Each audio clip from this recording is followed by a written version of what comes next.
Hi guys, so Thérèse Coffey, the Work and Pension Secretary, appeared on a number of outlets on Thursday morning to sell the idea that we need to punish people on universal credit even more than they're currently suffering. At the moment, the government gives you about 3 months to find a job in a sector that's best suited to your skills. So you'd be forced to take a job or see your benefits cut. So while the pressure of 3 months was enough, now it's 4 weeks. I talked about this before. Universal credit is a stepping stone to a type of slavery. The government will force people into sectors where they will work for less in order to have something.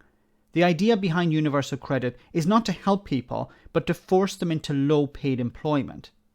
Let's hear Nick Ferrari's pathetic attempt to question Coffey over this.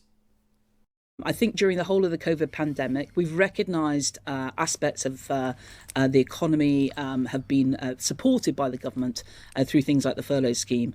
But certainly the availability of jobs may not have been always what was there. We know there are plenty of jobs, and we have plenty of people who receive benefits every week while they are looking for work, and we're intensifying our approach. We'll move on to other matters in just a moment, but just lastly on this, Doctor, it could be characterised, I'm a highly skilled IT designer or engineer in my 50s. I can't get a job, so I've got to go into the care sector, otherwise I have my benefits cut. That's the reality of it, isn't it? Well, a lot of people have been unemployed now for well over a year. We use a number of different programmes through Plan for Jobs. Notice that she didn't actually answer the question here. And she's a bit like Michael Gove, a slippery individual. But he raised a very valid point. It could be an engineer or a designer, highly skilled, in their 50s, who find themselves without a job. And what do? Where do they go? We've been using something called SWAP, Sector Work-Based Academies. We've got a restart programme that's intensifying, and we're seeing in that people actually getting very high-value jobs. But I think this new approach, intensifying this, is important. There are over 1 million jobs to be filled, and we're going to help people get into those. And lastly, what typically is it across a lot of sectors? This, I understand it to be about, broadly speaking, 1.2 million jobs. What sort of sectors are we probably talking about, Doctor? Well, there are plenty of jobs out there. We want to help prioritise in elements things like construction, logistics, health and social care. Now, go back to our previous example. The person in their 50s who's highly skilled as an engineer or as a designer, and Nick Ferrari talked about healthcare. Okay, she mentioned two others. She mentioned construction and she mentioned logistics. So just think about this for a moment, and you're probably thinking the same thing yourself. Someone in their 50s going into construction. Now, there are two things, obviously, that spring to mind. Generally, this is lower paid. And to work on a building site, and of course, not all aspects of construction is low paid, and not all aspects of construction is physically demanding. But generally, that is the case. I wouldn't be able to do it. I'm in pretty good health, but I wouldn't be able to work on a building site.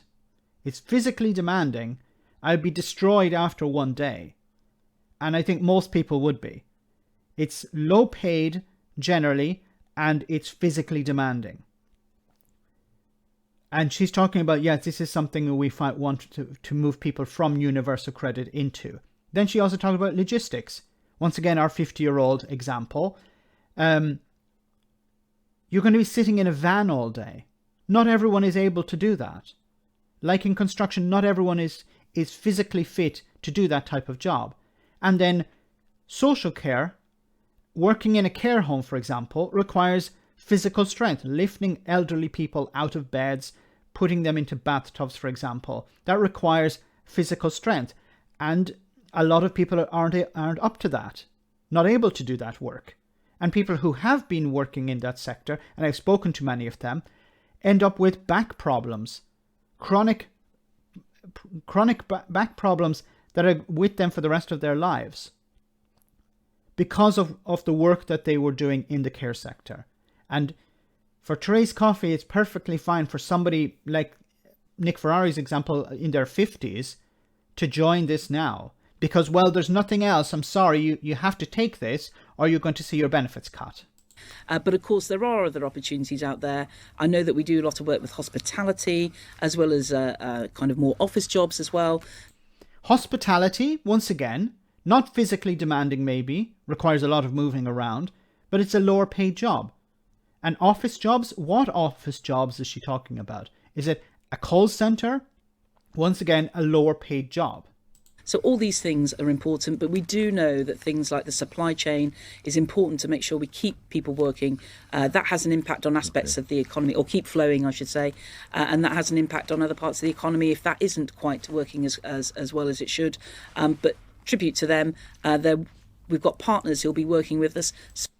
Okay, I just wanted to stop it here. Partners that will be working with us. Now, I'm not sure who exactly she's talking about, but I have a strong feeling that it's private companies that are looking for low paid staff, and the government say, yeah, don't worry, we have a pool of people who are desperate, and we've made them more desperate, so you will be in a position to treat them as you wish, because they will be afraid that if you fire them, they'll lose their benefits. And that's where we get to the slavery part. And I think this has been the plan all along, to move people who are unable to do certain jobs. So people who may not be physically fit to work on a building site. Well, we'll put them into another place where they will have no rights, because as soon as they complain, or if they raise an issue or demand something, well, their employer will say, I'm sorry, you're not going to get it. If you don't like it, there's the door. There are no unions here, of course. The Tories are not a big fan of that. And what's going to happen is the people will be put under so much pressure to work that they will keep their mouth shut. Because if they quit or if there are problems, they'll lose their benefits. And then they'll be back into the cycle again where they'll be forced to do some other job. This is not about helping people. It's about punishing them. Some of whom never have before, by the way. They've assumed that they would go through different recruitment agencies, but we forged a lot of new relationships through Kickstart, and they believe that, we've got plenty of people on our books, frankly, Britons with talent, who need to find the right job and get into work and get on. You are the Simon Cowell of the government, Doctor. Britain's got talent. The Simon Cowell of the government. Okay. I think there was a real opportunity here, an opportunity lost, missed opportunity, to challenge her. He asked a very valid question at the beginning. Unfortunately, he didn't back it up with more questions. But the idea of someone in their 50s who's been working in a particular sector for years, and just think about this for a moment, somebody who has been paying taxes, contributing to society, contributing to the exchequer, are now told, oh, well, yes, you have been paying contributions into, to your eventual social safety net, but we're only going to give it to you for 4 weeks. So people who have been paying all their lives, paying taxes, paying national insurance contributions, are now being told, you have 4 weeks to get a job, and if you don't, we're going to give you one. Probably in the care sector, probably on a building site, maybe driving a van. And if you don't like it, tough. You're getting your benefits cut. It's getting worse. And I think it's important to call it out. Let me know in the comment section, guys, what you think.